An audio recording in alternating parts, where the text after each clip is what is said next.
सूर्यदेवाय नमः।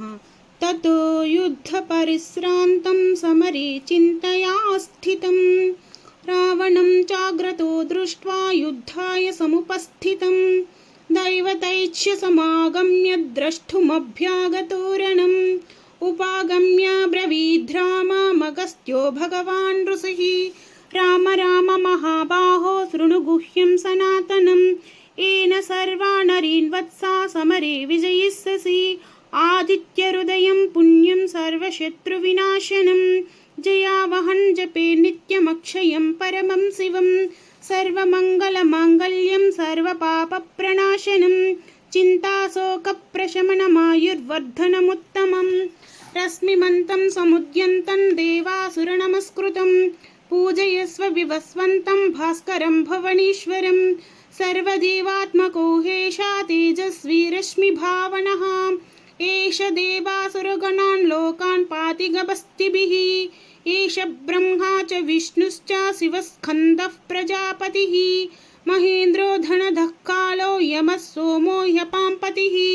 पितरो वसवः साध्या ह्यश्विनौ मरुतो मनुः वायुर्वह्निः प्रजा प्राणा ऋतुकर्ता प्रभाकरः आदित्यः सविता सूर्यः खगः पूषा गभस्तिमान् सुवर्णसदृशो भानुर्हिरण्यरेता दिवाकरः हरिदस्वसहस्राचिः सप्तसप्तिर्मरीचिमान् तिमिरोन्मथनस्यम्भुस्त्वष्टा मार्ताण्डांशुमान् हिरण्यगर्भः शिशिरस्तपनो भास्करो रविः अग्निगर्भोदितेः पुत्रः शङ्कः शिशिरनाशनः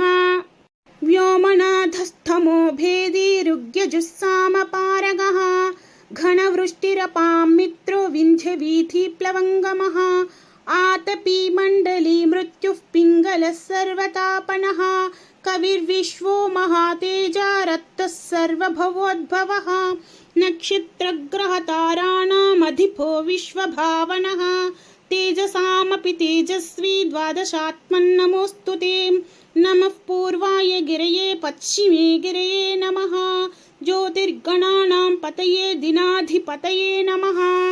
जयाय जय भद्राय हर्यस्वाय नमो नमः नमो नमः सहस्रांशो आदित्याय नमो नमः नमः उग्राय वीराय सारंगाय नमो नमः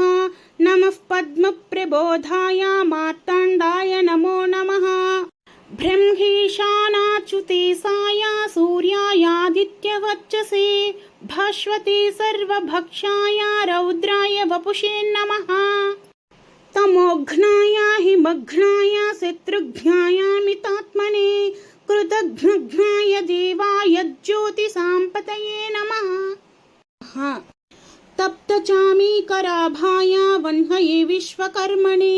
नमस्तमोभिनिघ्नाय रुचये लोकसाक्षिणे